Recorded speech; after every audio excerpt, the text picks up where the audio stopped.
Never before offer national హైవేపై ఆకర్షణీయమైన commercial plots గజం కేవలం 5,999 రూపాయలకే. అమరావతి నగరానికి రూపురేఖలు ఇచ్చేటువంటి క్రమంలో ఒక అద్భుతమైన డెసిషన్ ఆంధ్రప్రదేశ్ ప్రభుత్వం తీసుకుంది. స్పెషల్ పర్పస్ వెహికల్ పెట్టాలని.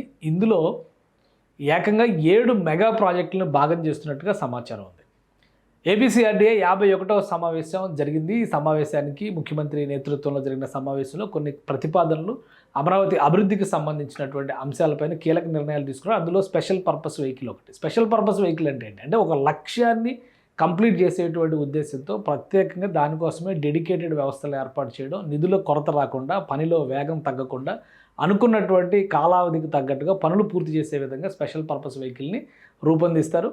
గతంలో కూడా అమరావతి నిర్మాణానికి స్పెషల్ పర్పస్ వెహికల్ మొత్తం అమరావతి నిర్మాణానికే పెట్టాలనేటువంటి కొన్ని ప్రతిపాదనలు వచ్చింది. కేంద్రం కూడా దీన్ని ప్రతిపాదించింది అనేటువంటి ప్రచారం జరిగింది. ఇప్పుడు తాజాగా ఆంధ్రప్రదేశ్ ప్రభుత్వమే సొంతంగా నిర్ణయం తీసుకుంది. పబ్లిక్ ప్రైవేట్ పార్ట్నర్షిప్ P3 మోడల్లో తీసుకొచ్చేటువంటి PPP మోడల్లో తీసుకొచ్చేటువంటి ఈ నిర్మాణ వ్యవస్థలన్నింటిలో ఒక 7 మెగా ప్రాజెక్టులను భాగం చేస్తున్నట్టు తెలుస్తుంది. ఈ 7 మెగా ప్రాజెక్టులని భాగం చేయడం వల్ల జరిగేటువంటి అడ్వాంటేజ్ ఏంటంటే తూర్పు, ఉత్తరం, దక్షిణం, పడమర అంటారు కదా, ఈ మొత్తం అన్ని దిక్కుల్లో కూడా అమరావతికి సంబంధించినటువంటి ల్యాండ్ మార్క్ కన్స్ట్రక్షన్స్ మొదలవుతాయి. ఇందులో ఏమేం ప్రాజెక్టులు ఉన్నాయో ఒకసారి విశ్లేషించేటువంటి ప్రయత్నం చేద్దాం. అధికారికంగా ప్రభుత్వం ఇంకా దీన్ని అనౌన్స్ చేయాల్సినటువంటి అవసరం ఉంది.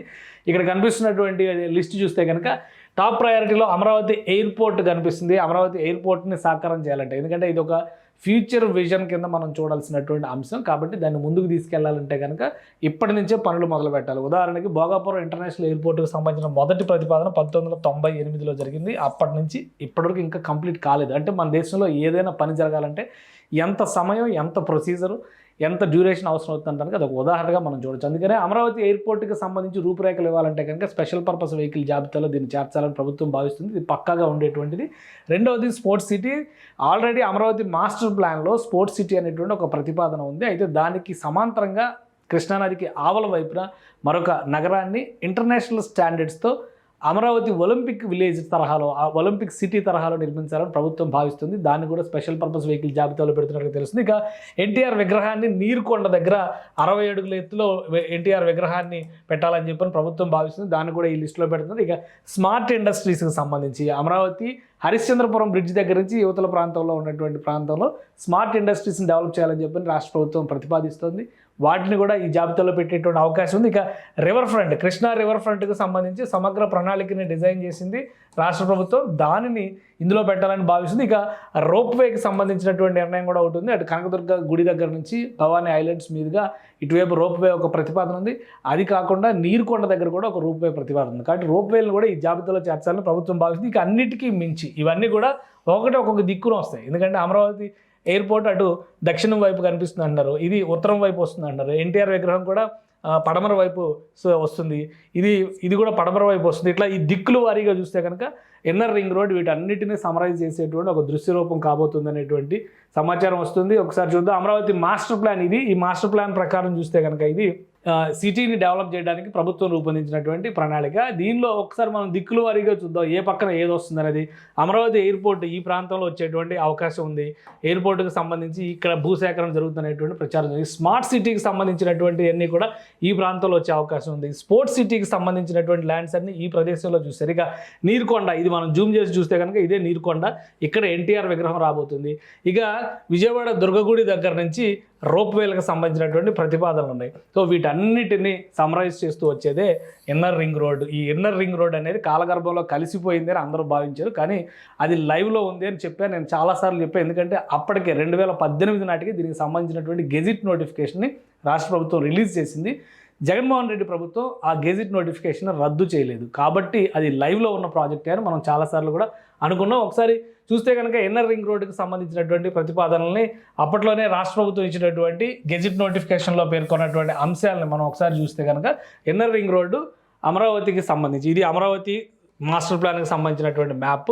ఈ చుట్టూ ఉన్నటువంటి లైన్, ఈ రెడ్ మార్క్లో ఉన్నటువంటి line inner ring road phase 1కి సంబంధించి, ఇక్కడ క్లియర్గా ఉంది చూడండి. ఫేజ్ 1కి సంబంధించింది. ఈ గ్రీన్ లైన్ ఫేజ్ 2కి సంబంధించి. అంటే ఇప్పుడు తీసుకోబోయేటువంటి ప్రాజెక్టులు ఈ మూల వస్తున్నటువంటి ప్రాజెక్టులు వీటన్నింటిని చూస్తే కనుక ఒక సమగ్ర స్వరూపాన్ని ఇవ్వాలంటే కనుక ఇన్నర్ రింగ్ రోడ్ని కూడా టేకప్ చేయాలని చెప్పి రాష్ట్ర ప్రభుత్వం నిర్ణయించింది. అందుకనే స్పెషల్ పర్పస్ వెహికల్లో ఇన్నర్ రింగ్ రోడ్ని పెట్టారు. ఇన్నర్ రింగ్ రోడ్ బహుశా ఒక ప్రైవేట్ కంపెనీ ద్వారా పూర్తి స్థాయిలో ల్యాండ్ కూడా అప్పుడు ఎక్విజిషన్ సంబంధించిన నోటిఫికేషన్స్ కూడా రిలీజ్ చేశారు. కాబట్టి ఒక్కసారి స్క్రూటినీ చేసి ల్యాండ్ హ్యాండ్ ఓవర్ చేయడానికి మొత్తం మీద 3 నెలల సమయం మాత్రమే పడుతుందని చెప్పని ప్రభుత్వ అధికారులు అనధికారికంగా చెప్తున్నారు. కాబట్టి ఇన్నర్ రింగ్ రోడ్ను కూడా ఇమ్మీడియట్గా ప్రతిపాదనలోకి తీసుకొచ్చేటువంటి అవకాశం ఉంది. ఇప్పుడు మీకు ఒకసారి చూస్తే కనుక అమరావతి సమగ్ర స్వరూపం విషయంలో కనబడేటువంటి దృశ్యం ఇది inner ring road blue line మధ్యలో కనిపిస్తున్నటువంటి బ్లూ లైన్ ఇన్నర్ రింగ్ రోడ్డుకు సంబంధించినటువంటి మ్యాప్.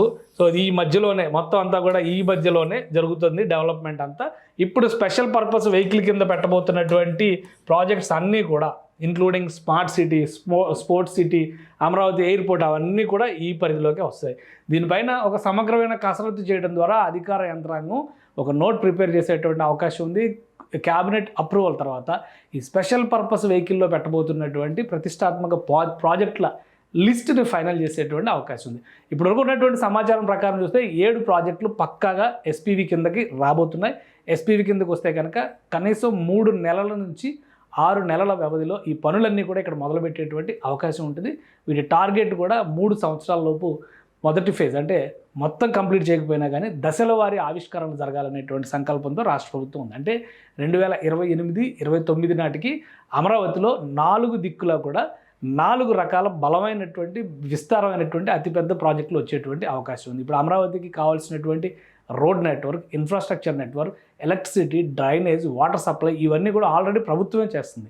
కాబట్టి అక్కడ ప్రాజెక్టులు తీసుకొస్తే కనుక ప్రైవేటు భాగస్వామ్యంతో డెవలప్ చేయడం చాలా ఈజీ అవుతుంది అనేటువంటి ఆలోచనతోనే ఈ స్పెషల్ పర్పస్ వెహికల్ కాన్సెప్ట్ని రాష్ట్ర ప్రభుత్వం అడాప్ట్ చేసుకుంటుంది.